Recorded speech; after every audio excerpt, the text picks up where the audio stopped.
Hello, Kyle. How are you? I'm fine. How are you? I'm good. It's been busy. So I'm gonna let you pick where we start. Oh, wow. Yeah, we're going to go ahead and skip our normal thing since Doobie's not here. Uh, that's Benji. I'm Kyle. And we're going to bring you the latest Disney news, but it's not the morning. So, totally different show. This is just an Totally different. LPTV It's completely different breaking people. news update. What are my choices? You can. I'm not gonna tell you what they are. I'll give you vague, and Okay. you can pick swamp, Okay. Gnike, What was that one? or Mike. Oh, okay. I'm with you. or I'm going to let you, or I'm going to say major. Major was the last one. Hmm. Okay, so it's either Reedy Creek, or Nelson Peltz, or I don't know what the third one is yet. So let's go with the third one. Ant-Man and the Wasp: Quantumania. That was my guess, but Yeah. Saw it last night. Mike Mack did a social reaction roundup on it. So I'm not allowed to review it, but I'm allowed to give a social reaction. I believe my tweet said it's more straightforward than you would expect, but it's a lot of fun. The visuals and the style are amazing, and in terms of the diversity in creatures and just sort of the environment is really really cool. I mean, it's not like, some people might say it looks like Star Wars or it looks like this. It looks like everything. It looks like every kind of thing where there's another world. It's all in there. Hello. So, I saw a lot of people gave credit to John Major's performance. Um, Absolutely. Um, he is fantastic in it, but it almost feels like that goes without saying because he's a fantastic actor. But he's playing a different version, a variant of Kang, not the one we saw in Loki season one. well, that wasn't Um, Kang. That was He Who Remains. well, I'm gonna. I don't want to spoil the movie, but I will say that would be a variant of Kang. But yeah, it doesn't require Loki knowledge to really get the movie. At least until the credits start rolling. Um, it doesn't really get into the sort of like super dynamics of the quantum realm and all that stuff. I mean, there's some tech babble, but like you don't really need to understand all that stuff. But it's just a great film. It's different in that the vast majority of it takes place inside the quantum realm, so that's different for an Ant-Man movie, but it still has that Ant-Man humor in many many ways. Um, I don't want to say the stakes are higher because the stakes are always kind of pretty high in the Ant films. It just um, bring the super villain like Kang. I think obviously up the ante, but Auntie. It's almost like I planned it. Almost. Are you more excited to read his book in September? I am. It was funny during the press conference that just wrapped up.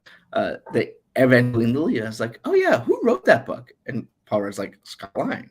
So Did they ask about the audiobook? they did not ask about the audiobook. They Come should on, have, guys. but they should have. So any questions? I mean, I don't want to get into spoilers, but do you have any? No, I have no questions. I got my tickets for Thursday. My question is, who's going to watch my dog during that? But we have a sitter, I think. Yeah, it's not as long as you might. It's only like just maybe slightly over 2 hours, so it's not like an Avengers style. And talking about how this movie's bigger, and obviously, I mean, ironically, it's very small in the literal sense, but it does have a bigger scope than most of the other Ant-Man movies or all the other Ant-Man movies, but it's not like a big long epic with lots of twists and turns and Act 4, Act 5, Act 6. So I recommend it. And I should if I was better, I would have even shown. I think this picture kind of characterizes the cast perfectly. You have Kevin Feige, who just is just like, okay, we're doing this again. Michael Douglas, who's not quite sure why he's even there. Uh, the new Cassie, just happy to be there. Trying to be a walk the red carpet like a person. Like a person. Well, like I mean, this is their like breakout role, right? Like this is Jonathan Majors there just being serious, Paul Rudd being goofy, Evangeline Lilly, being herself, Michelle Pfeiffer being sexy as always, Peyton Reed, Victoria Alonso, and Stephen Burchard being behind the scenes people. So Mac did ask how Catherine Newton was. Catherine Newton was really good. I mean, I think it's no secret that we sort of expecting a Young Avengers movie at some point. They're obviously, we've been introduced to several prospective candidates for such a thing. And I think she do a great job.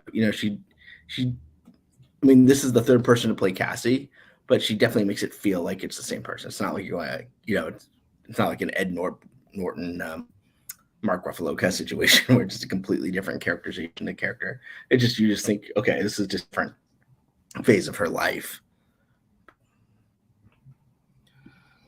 Well, that was the fun part. Now I guess we get to go to the business part. So let's talk Reedy Creek, or soon to be with a Central Florida something or other. Essentially, yeah, it's a bill. It would still need to be passed, and it sounds like that's not going to even really, they're not even going to discuss it until tomorrow. Is that the latest? Yeah, so it looks like at 2 o'clock local time, Florida, they're going to be in committee for the first time at the Government Affairs Committee. It still could be amended. I don't know that it will be, but it could be amended. Things could change. The crux of the matter is that it is two things. One, itself, a stupid name like Tourism Oversight Committee District, and which is not really the reason it's there. It's not there for oversight. It's there to provide. Knowing the little bit I do about government and how they love to make bill names that initialize to something, I'm surprised he didn't make the district spell out woke. I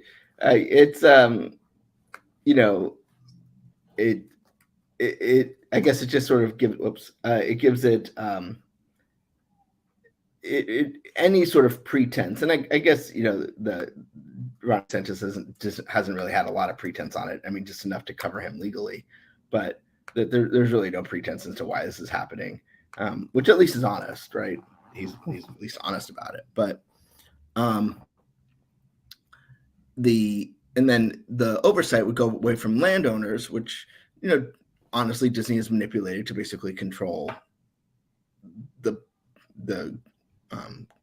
governmental body, to government appointees. Now, obviously, the governor appointees is dangerous because it is you're at the whim of government, and lately, especially in Florida, the government has taken a very activist role. You could be on either side of whether you think that activism is good or bad, but it's not. They're not there just to provide sort of big picture, make sure there's no fraud, make sure that there's no waste. I mean, they're taking a lot of more using their power to influence decisions outside of the ones that it actually influences. So that's the way as it stands. It's the landowner, being Disney, is actually prohibited from having any employees or representation on this board. Yeah, I think it has as written as it is now. It's like 3-year anyone who's worked for theme parks.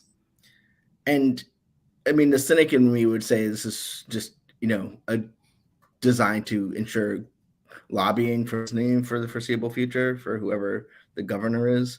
I'm probably not completely wrong on that. Not that at both sides of any aisle on any body wouldn't do the same thing, but it is definitely not done for the interest of the landowners, the interest of residents of the area. It's really just been done because they passed a bill that wasn't all the way thought through in a rush, and then they had to do something, basically reestablishing the district after dissolving the district. Well, I mean, Florida is such a business-friendly state, so I mean, it makes sense that they'd want to bully their biggest employer and have them do exactly what they want and literally control their land and everything. I mean, it seems really logical. It's I mean, I try and stay as apolitical as possible in these things, but and obviously I'm looking at it from a Disney fan perspective where I have a vested interest in Disney not being bogged down in permitting processes. Obviously I want them to be safe, but Disney has a more vested interest in things being safe than the government does. And I just don't need every time that one of these situations comes up, whether it's culture war or disagreements or political whims, to influence, be able to shut down a construction of a theme park ride because they want to retaliate against something. So, I mean, that's my personal perspective as a fan, but it is what it is. And then I just want to give an update quickly on Nelson Peltz's situation proxy fight. The proxy, his proxies are supposedly already out in the mail. Disney's proxies are coming soon. They announced the shareholder meeting date as April 3rd at 10 a.m. Pacific, virtual shareholder meeting.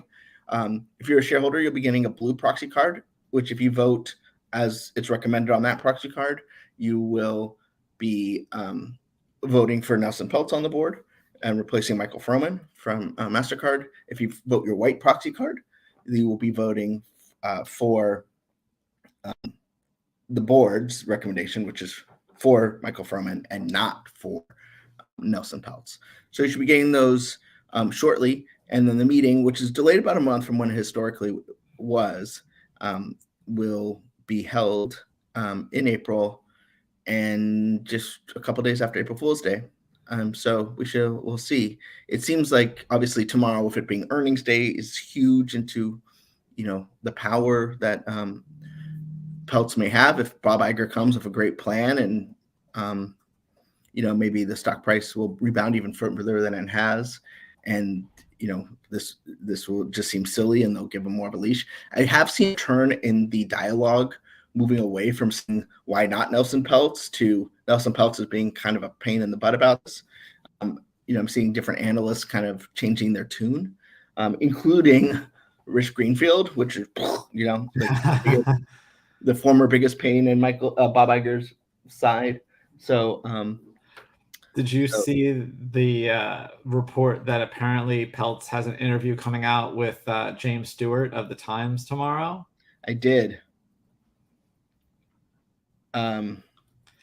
Yeah, and so I mean, it's going to be an interesting afternoon. I mean, because if you look at it, you got I'm going to go Pacific time at 11 o'clock. You have the hearing meeting on the Reedy Creek bill. 1 o'clock earnings, 1:30 earnings call. Right around then, there'll be the interview of Nelson Peltz with James Stewart, who wrote Disney War. So it's going to be an interesting day, and probably we talk about that Investor Day, December 10th, as being like a big day in Disney history, and this is going to be less fun, but probably a bigger day. I mean, as much as we hate talking about cost-cutting initiatives and diversifying and lowering content spend and all that stuff, but it's going to be very important for Bob to set out his plan. I was reading Jessica Reif Ehrlich, one of the analysts, I think from Bank of America, if I'm not mistaken, was talking about how, when he came in, he was very decisive, right? All these different changes right away. Now, granted, he was already there. He knew everything going on. He was president and took over and then did his changes. Well, this time it's being a lot more slow, but you expect him to kind of have a plan announced tomorrow. I think if he doesn't, that doesn't bode well for him, in that this is his biggest chance before the shareholder meeting, to make his case. Do you have a reading on whether, I was kind of expecting that they wouldn't announce a date for the shareholder meeting until tomorrow's earnings? Do you think the fact they did it a couple days before means good or bad or nothing? I don't think it means anything. I think they had to, with the proxies going out for the non-management proxies, the Nelson Peltz proxies, they sort of had to do it, send theirs out, which would have to have the date on it. So I think that's true. I guess my feeling was more just like, if they're feeling a little bit more confident because of their earnings, then like April is a reasonable amount of time. Whereas if they wanted to try to push it further, if if they thought they were going to have more of a battle on their hands. I I think don't the know. lack of their sort of offense on this case makes me think that the earnings will be good, or at least the tone of them. What the numbers aren't really what's important, right? But the what they call the guidance, what they see happening, because these earnings would be for October through December, which is sort of the tail. Most of that time would be under Bob Chapek, basically about a month under Bob Iger. So it's really about the tone, and I think they're confident that whatever they say will be viewed favorably. I have seen that Bob Iger has sort of informally been advised by Zenya Muka, the former Disney communications head, who was known for being very sharp, if not necessarily soft. And so I think they have a strong messaging vision for this. At least they think they do. Now, it could be interpreted in different ways once they actually say it, but I think they're confident in it, and hopefully they're, for their sake, right. I did want to mention one tweet from Restore the Magic before we get over to Jeremiah. It says, to restore the magic at Diz, no need for imagination or charms. Your shareholder proxy cards are in the mail and arriving soon. That's right. No need for imagination at Disney. Good message. Yeah. Way to get those Disney they fans. Started strong, right? Like, I think probably when they had time to, like, months to prepare their bit, they started strong, but I think they have sort of gone downhill since they started. Their messaging isn't as on point and focused as it was when they just sort of launched their deck. But let's bring on Jeremiah. As we do at the same time. Hi, Jeremiah. Hi, guys. How are you? I am doing well. How about yourself?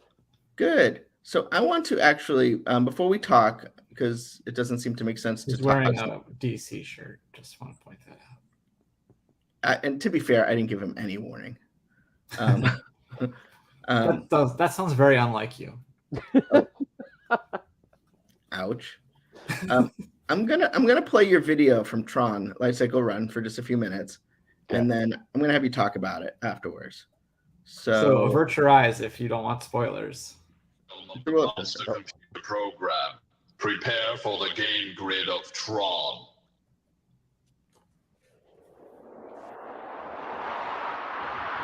Kudos on the editing work. Thank you.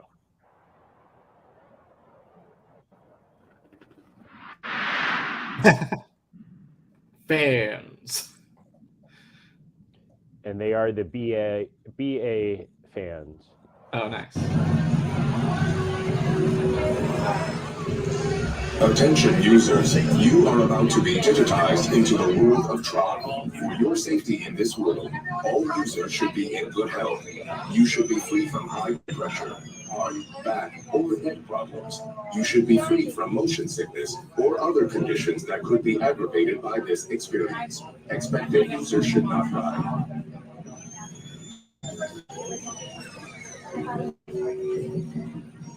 Tron Light Cycle is a thrilling, high-speed roller coaster type ride in the dark. Users be warned. The Light Cycle run makes sharp turns with sudden drops and stops. For your safety, remain seated on your Light Cycle at all times. Keep restraints securely fastened. Supervise young Team Blue users at all times. Good luck getting off the bike if you. That'd be impressive.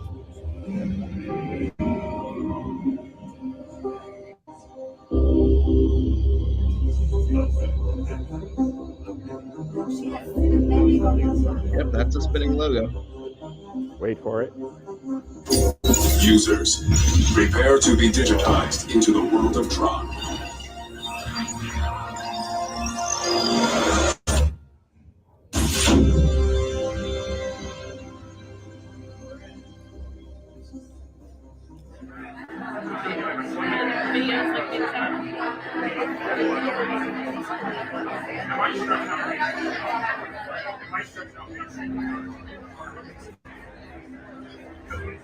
New Team Blue members detected. I'm going to jump forward a little bit to the actual ride, just to the cute stuff. Initiate Light Cycle Run upload sequence in 3, 2, 1, go. Welcome to Tron Life Cycle Run, the ultimate competition on the grid. Before proceeding to the sync chamber, all members of Team Blue must prepare. All users must secure large items, including backpacks, purses, and hats, in the locker portal before entering the room. Lockers are just ahead. To open a locker portal, tap your digital key to the illuminated activation button. Please be considerate of other users and only use locker space that your party requires. Remember your unit number.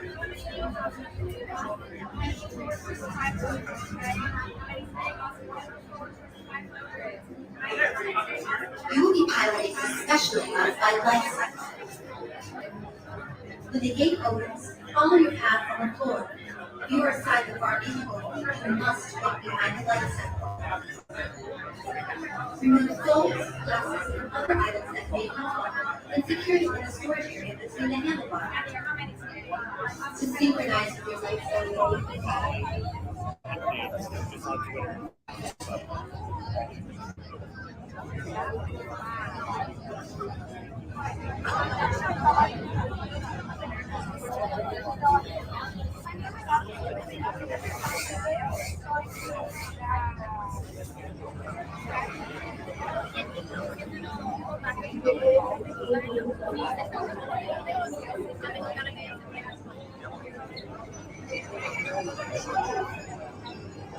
think this gives people a better idea of just how far forward you need to lean on these vehicles.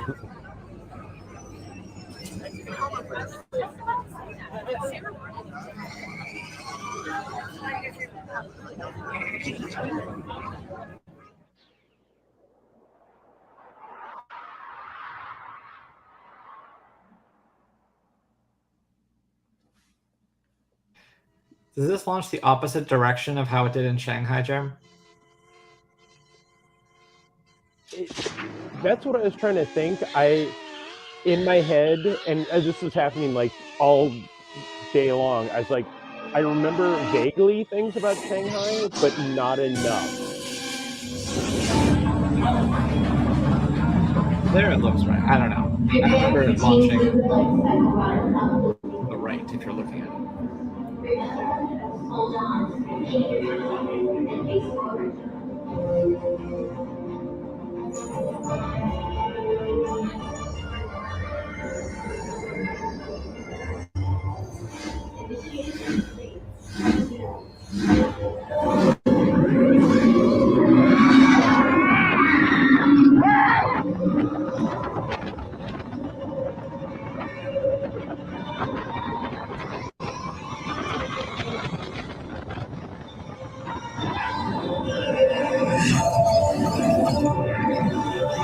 First energy tank captured.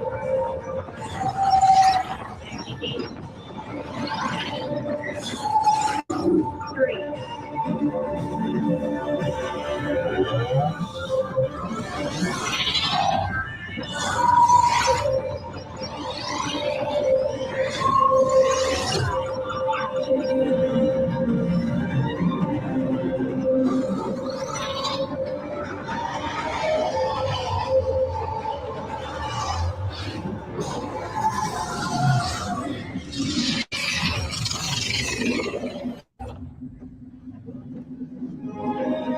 Congratulations, users. A championship performance and victory for Team Blue.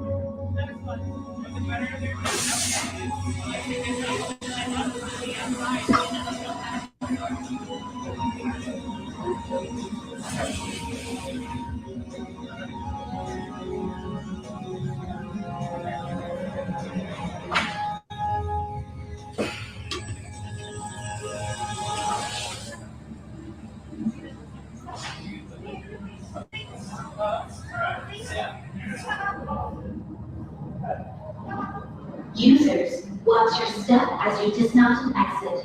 Be sure to collect your belongings. You have escaped Tron's game grid for now. So what do you think, Jeremiah? I loved it.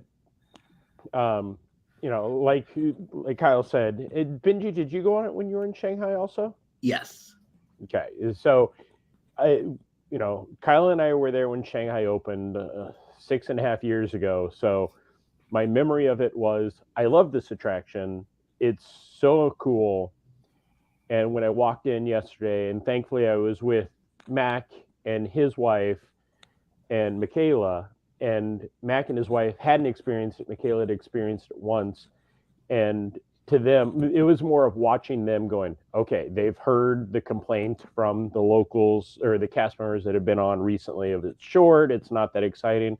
And they all got off and like, that was great.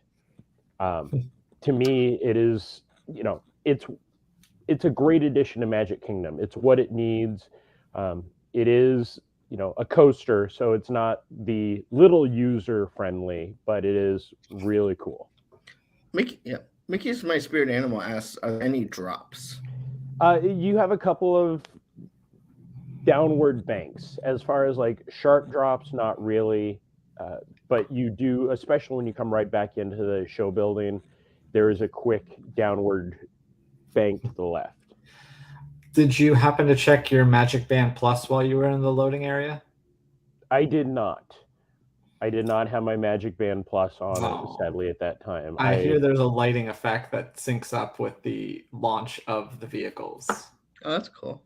Hopefully, sometime soon, there will be another ride in my future. I'm guessing there's an annual pass, a D23, something, a something, or a something coming up soon. So, one thing that people have seen, are saying, I guess, obviously this is the same criticism they had in Shanghai, was that it was short. Did you feel it's short?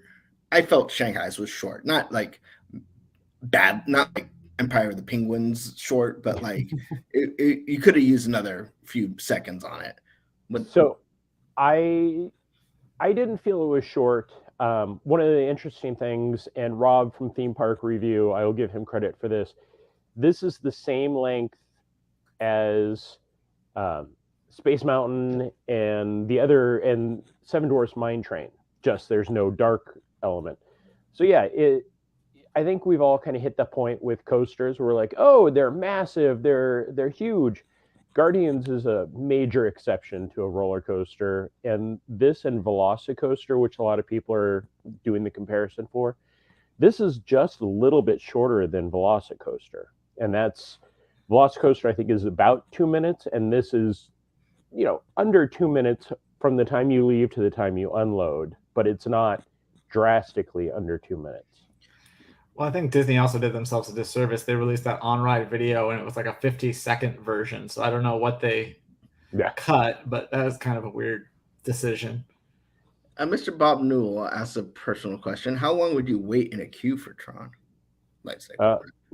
Well, it would be in a virtual queue. So yeah. The third time I waited for it in Shanghai, I believe I waited about an hour and a half. This was one of the conversations I think a lot of people were having yesterday. And to really throw this out, yesterday was a cast member preview. We were invited.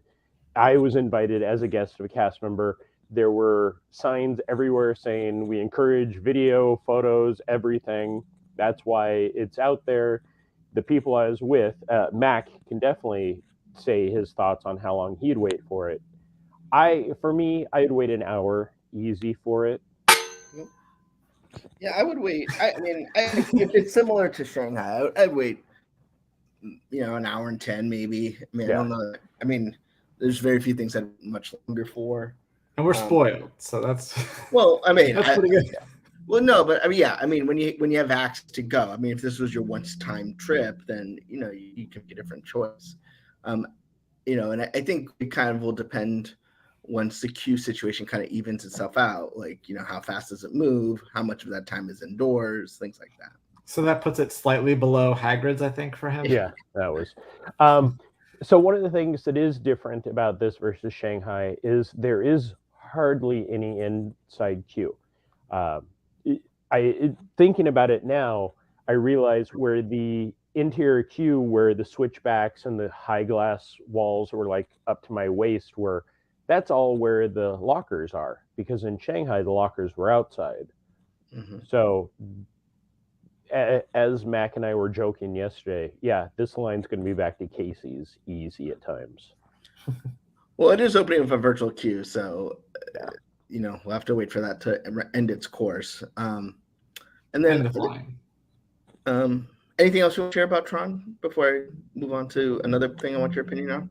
No, I think everybody should be excited for it, no matter what. It is a great attraction. One thing that I will say over and over again, everybody's like, oh, it's been 4 years. You have to remember where this was built was a retention pond that had no infrastructure at all. They had to go through all of that construction. So yes, it did take a while, but it isn't giving you the doubting eyes. Well, no, I mean, it was delayed because of COVID. I mean, I think we all understand that was only a few months, though. Like it wasn't. No, Disneyland, I mean, this project was delayed more than. than. I mean, the park was closed only a few months, but they definitely stopped spending money for longer than that. This project was delayed more than a few months. It was delayed at least a year. Yeah, because they closed up the building and stopped work on it altogether. But again, no matter what, it was built on nothing. They had to completely redo that entire area. So yes, the construction did take a little while. For me, it was worth it. This will be one of the guarantee go, like I'll wake up to get my virtual queue and drive around the corner to park every day. Yeah, if anyone's saying it took them that long to build it, that's not right. That's just how long it took to open it. Okay, so I want to share with you that we got a new update on the World of Frozen at Hong Kong Disneyland.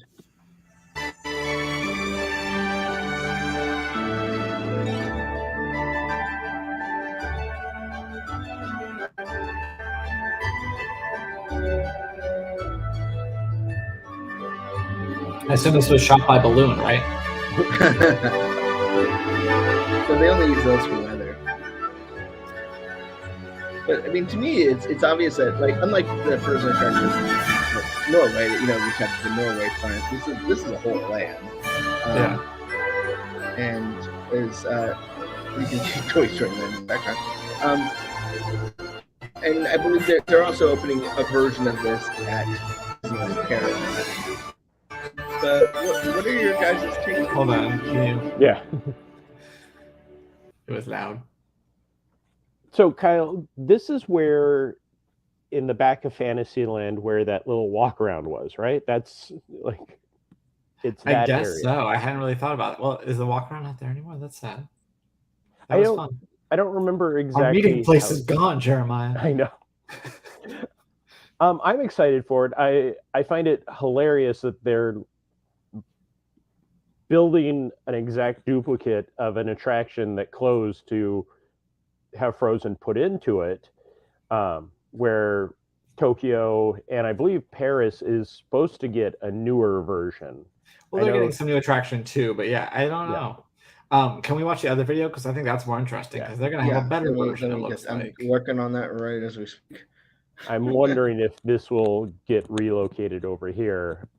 I hope so, because I've gone on record with Doobie. I don't care for the projection face. Like, I get what they were going for, but didn't want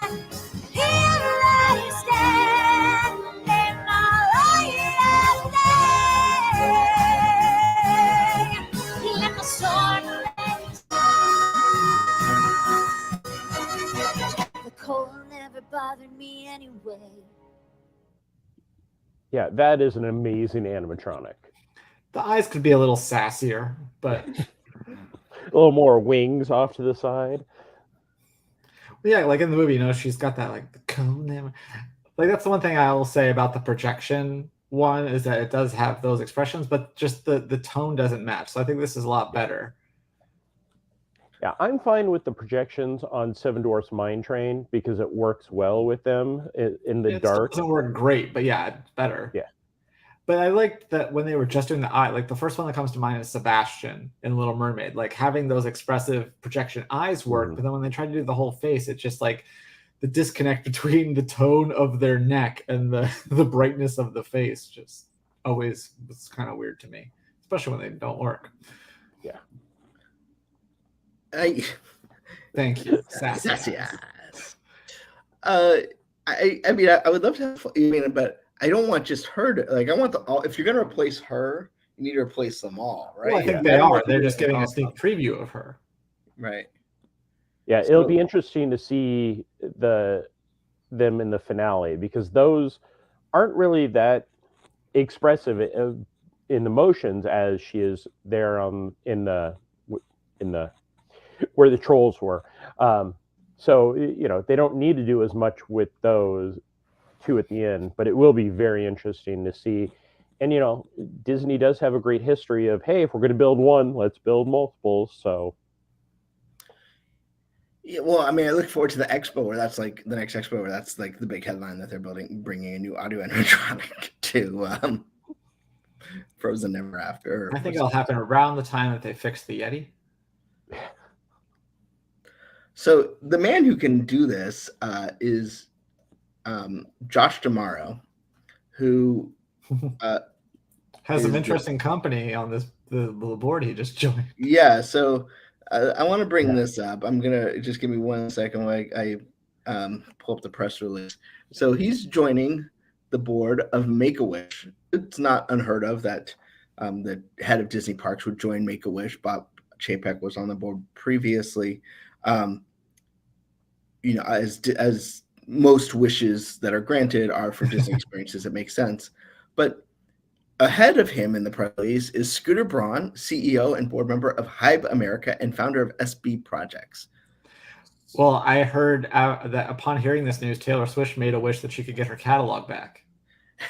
I was like, the whole reason I brought this whole story up was I knew you were going to have a witty comment. Yeah, so Scooter Braun is Justin Bieber's manager. I think he's also the manager for Ariana Grande and a bunch of other like huge pop stars, and is a known enemy of Taylor Swift. And when he bought the catalog from her old record label, Big Machine, he's the reason that she's re-recording all of her songs and albums so that she can own the masters, is because of Scooter Braun. And Wow. so Josh, on this video says, both Disney and Make-A-Wish understand what positive impact, hope, imagination, and happiness can have on the lives of seriously ill children. It's an honor to represent the thousands of Disney cast members around the world who create magic and help make wishes come true every day for these amazing families. Scooter Braun says, witnessing these wishes reinforces your belief in humanity and allows for a profound realization of the important impact these moments have on the kids and all those around them. And that I can buy the NFTs of these kids crying when they're so excited. NFTs of kids crying? Did I miss a story? No, it's a joke. Isn't Josh also on the board for Give Kids the World? Probably. That would track. Yeah, I know that somebody, I believe it is Josh. So, he's just double dipping into the two best companies in the world. They Are they companies? They're nonprofits. They're organizations is probably what he meant to say. So I'm just gonna are you following this Wrexham thing? Oh, about the soccer team that this club that Ryan Reynolds owns bought for a Hulu show, and now they're actually doing well. Yeah, so they have an FX on Hulu show, Welcome to Wrexham, and they're playing this English FA Cup, which is basically England has a hierarchy of soccer where if you win, you get promoted to the next league. You lose, you get regulated down to a lower league. Relegated. Yes, that would be a better word. But they have FA Cup where all the teams sort of just play each other in sort of a big mashup outside of league play. So I don't know what the equivalent would be because we really don't have that kind of system. But so they somehow got to the fourth round, despite the fact they're in the fifth ranked league in the English soccer pyramid, or English football pyramid. And the last game they played tied. So when they do that, they play what they call a replay, which is basically they play the game over again, or the match over again. And right now it's halftime and the score is 0-0. And it's just sort of amazing that this team, which sort of got viral just because Rob McElvey and Ryan Reynolds owned it and had a Hulu show about it, is kind of crazy. Also, can I talk about how confusing the soccer leagues are? Like, it's worse than hockey at times. I don't know. I think we could learn something. I would like to, now that we have like the USL and the XFL, why don't we, Yeah. relegate the Houston Texans every couple of years? Right. Well, the arena football is coming back. Wasn't that one of their statements recently? So there we go. Arena's bottom, XFL. There you go. I think I've been to an arena football game once in Phoenix, the Rattlers. Fun fact. Arena football is just never, like, I watched when it first started. I remember watching it, just like XFL. Like, as much as I enjoyed XFL just because of who owned it at the time and what it was, it really got bad. So I have a question for you, Jeremiah. Last night you weren't on Parks Talk because you were at WWE SummerSlam. Raw. Nope, just Raw. Wow. They got the number 1 pick, so I wouldn't suggest that they are that bad. It's public knowledge that the WWE is looking to sell off to some media partner before their media rights expire. They're currently in bed with Fox for SmackDown and NBC Universal for. That's in bed with an EM. And NBC Universal for their basically WWE network. They're what used to be pay-per-views and Raw. Disney has been floated, as a way to kind of bring folks to ESPN Plus. What is your take on how the WWE culture could mesh with the Walt Disney Company? There is no way at all that it could mesh. I mean, I went yesterday, and I've been a WWE fan for as long as I can remember. It has definitely turned more of the family aspect, but I do not see Disney at any point going, hey, look, here's the steel chair match or the barbed wire match. No. I will say the amount of people that were there that were cast members were very high. Well, you went to see it at the Amway Center, the Pyramid Building, right? Which I think there's a lot of overlap. I think there's also a lot of overlap with like Marvel Comics. I think when you have that sort of immersive storytelling, which it is. I mean, that's it's not real, right? It's you have these storylines that go through various things. I mean, during the pandemic when we tried to sit through WrestleMania together, and they literally just killed like 5 people on the show, and you're like, literally killed 5 people. Benjamin, what's that? They literally killed 5 people. Yeah, no, they didn't. Okay. I hopefully did not. I mean, maybe that's where all the money went that McMahon paid under the table. Yeah, let's not talk about that. No, and that's one of the interesting things. Like, I've been watching, like I said, forever. Vince McMahon, who has been the owner, the chief creative officer, done everything. He was forced out of the board a few months ago, while there was a lot of controversy. And his daughter and one other person took over as the co-CEOs. She stepped out as soon as he forced his way back onto the board because he owns the most amount of shares, which is something that I've joked about Disney, the comparisons recently. So what's going to happen with this? Who knows? I wouldn't mind if AEW, which is a competitor, bought WWE. But apparently they're fighting against that, which is hilarious because in the late 90s, early 2000s, WWE bought WCW, which was their competitors. So, and now we're Crush Wednesday. Yes. And that's enough of the wrestling talk for today's LPTV. My knowledge of wrestling goes as far as I used to buy the wrestling bars from the ice cream truck as a kid in New Jersey. And I know the word kayfabe. That's it. And I know that. I know you know that word because you bring that up a lot.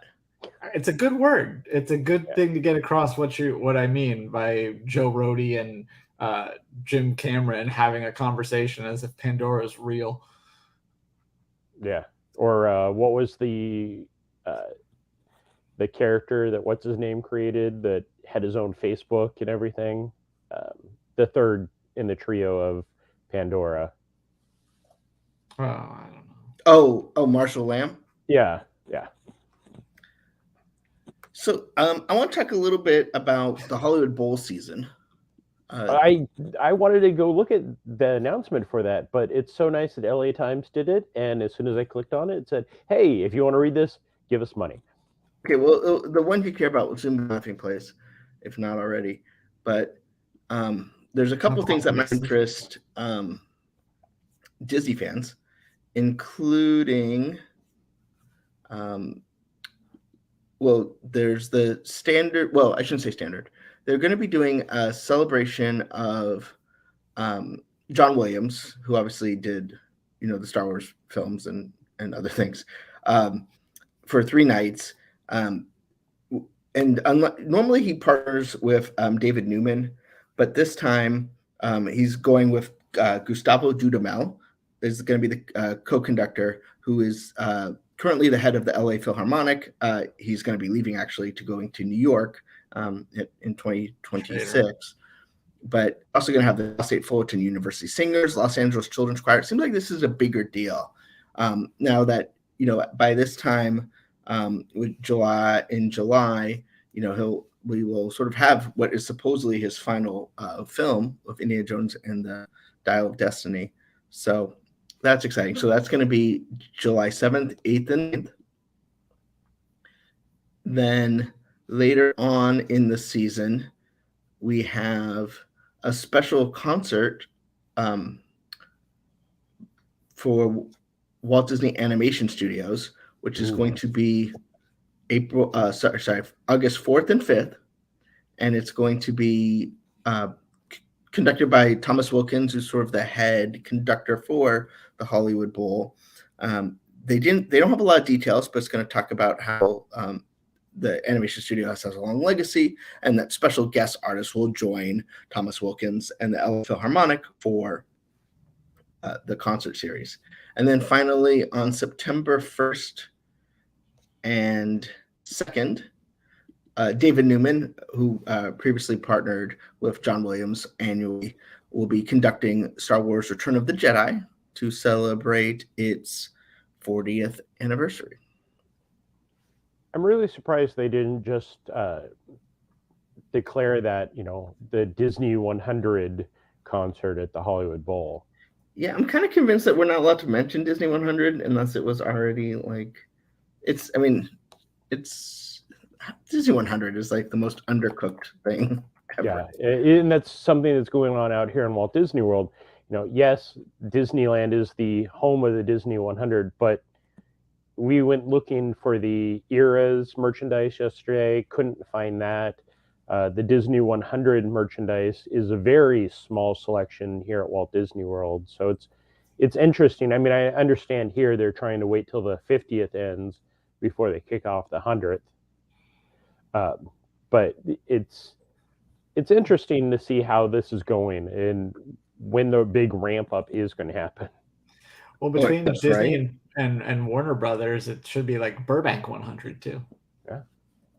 Well, it seems like the Warner Brothers has a little bit more energy behind theirs, and that's sort of surprising considering the hatchet job that's happened there. Yeah, shut up, Doc.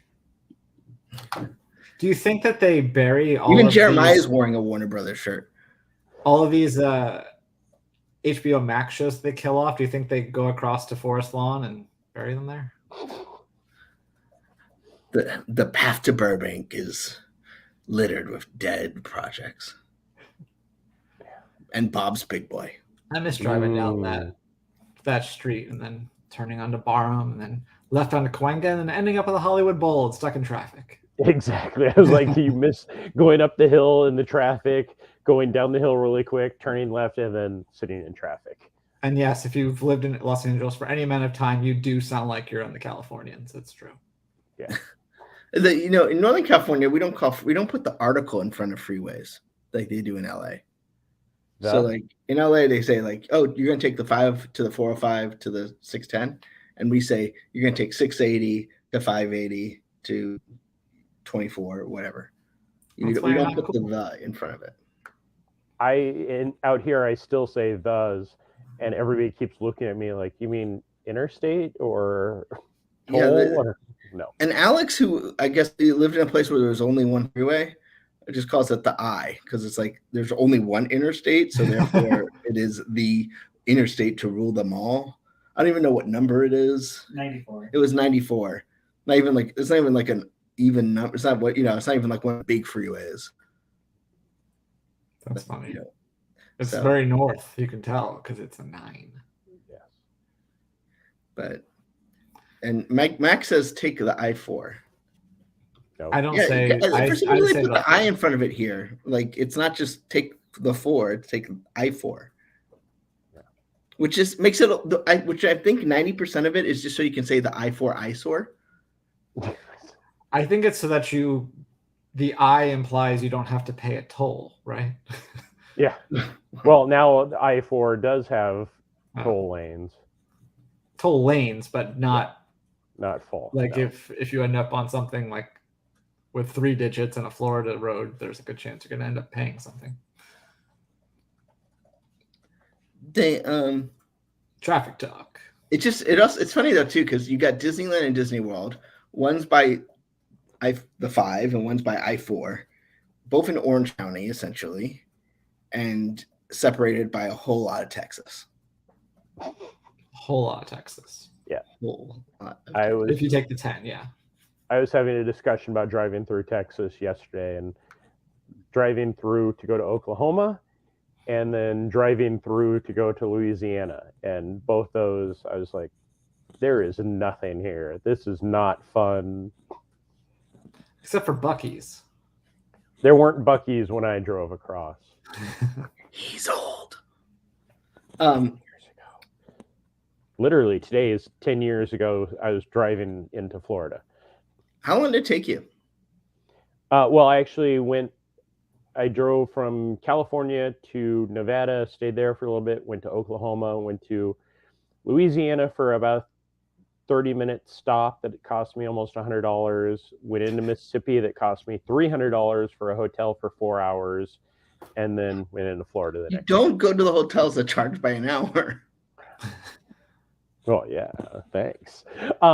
No, because it was for Mardi Gras. And I drove You only into made it from Mississippi. Louisiana to Mississippi. That's questionable. It was 2:00 in the morning, and I had been driving all day. When we moved back out, I think we did it over 3 days. I think we stopped and spent the night in one side of like Houston, and then the other side of Texas, and then. So I've driven across the country 3 times. One was to go to Disney World, where I really had no start date, so I would just sort of drove. I stopped off at SeaWorld in San Antonio. It was fine. Coming back, I was so miserable. I just remember like going to I don't think I knew what the word delirious was until at the tail end, where I just wanted to get home. Thought it was an Eddie Murphy special. Right. And then I did it the next time with the dogs when we moved back to California from Florida. And, our stoppings, we only stopped at La Quinta's because they had a dog-friendly policy. And so we would just basically, our life was determined by the La Quinta. So sometimes the days were longer, sometimes they were shorter. But, that wasn't so bad because I got to cut off my babies. There's actually and Alex was with me, which helped a lot. Doing it with another person's a lot better than doing it by yourself. In the Wyndham app, you can actually plan out your road trips that way. Are they owned by Wyndham now? Yeah, La Quinta is. Anyway. Yep. They and did they change their dog policy? Some of them are different, but because they're building a lot of the ones with the interior hallways and stuff, but they were still pet friendly. We just did this with Rigby when we drove out to California.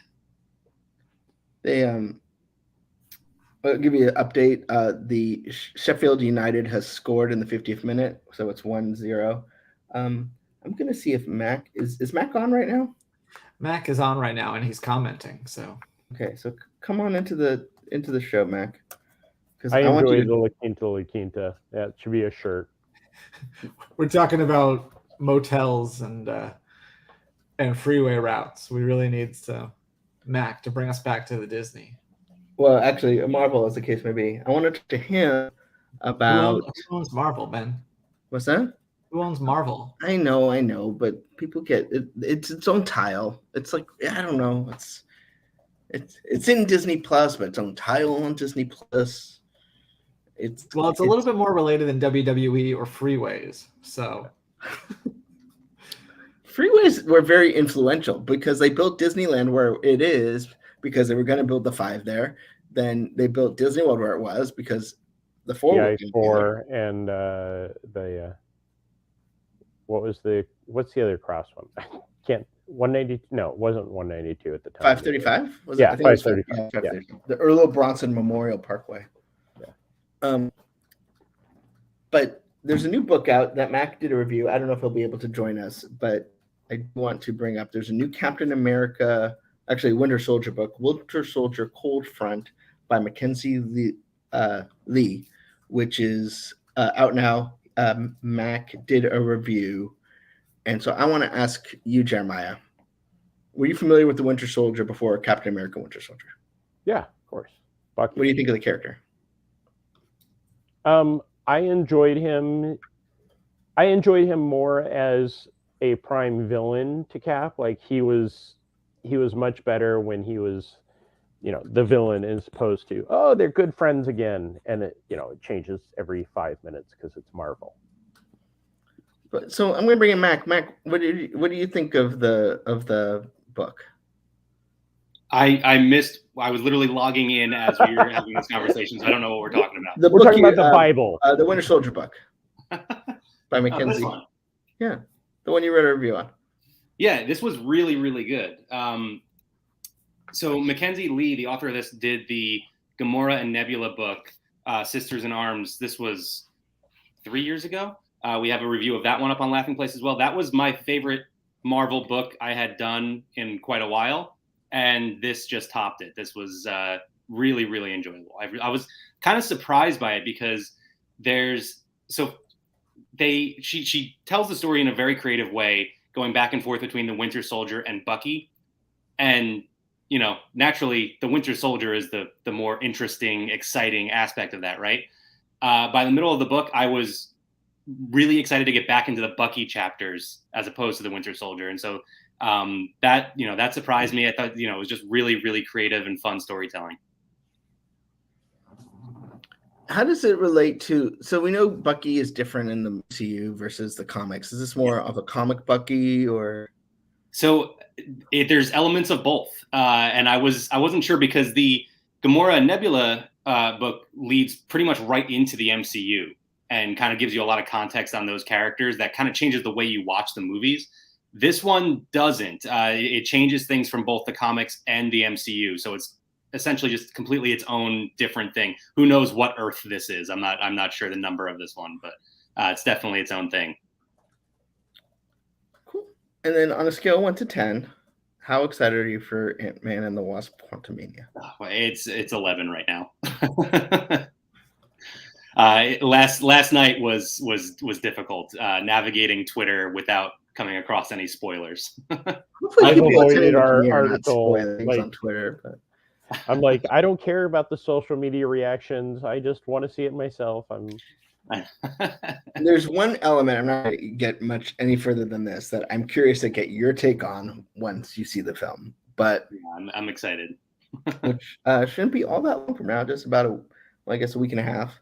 10 days. Yeah. 10 days, yeah. Marvel put out a new thing this morning, new teaser for it. And so we are, as we mentioned at the top of the show, tomorrow is earnings day.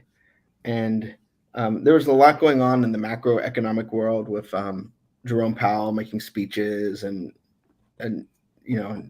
so the whole market was up. But at the closing bell, it looks like Disney stock's up about a point, 75, about 1.62% to 111.65. For reference, the 52-week high was February 10th of last year at 157.50, and the low was at the end of December at 84.07. So up significantly from the low, which was still after Iger came back, but nowhere near the highs that it had just about a year ago. So it'll be interesting to see what the movement is after the earnings announcement tomorrow. And we will have full coverage. Is that right? Yeah. As long as you're around, we'll have full coverage. Yeah, well, Southwest willing, we will have full coverage. We'll be live blogging starting around 1 o'clock Pacific, and then after the earnings call, we'll be live again, just providing take. And we may have to hop in and out because there's going to be a lot going on, especially with the Nelson situation. So, but we will do our best to give you our analysis, and feel free to share your take in the comments as you're watching. So to wrap up, Benji, you use the white card, right? Not the blue card. Well, I mean, I don't give investment advice on this show. That would be unwise. But I will say, if you are a Bob Iger fan, vote white. If you're a Nelson Peltz fan, vote blue. And I'll let you decide which way you think you should vote. And if you're a soccer fan, vote red card. If I don't think that's how soccer works. If you want to go into the matrix, take the blue pill or the red pill with one of the pills. Nobody cared after the second matrix, so that sounds about right. Anyway, I think we are going to wrap up. And anyone got any last things they want to tell the people, the proletariat? Nope. Okay. Stay tuned tomorrow. We'll have lots of business fun news, and I think Doobie might be back. Yeah, and not even just Disney fun, just Disney business news. Maybe they'll do something fun to distract us from all the awful business news we have to deal with. So let's hope that happens. So thanks everybody.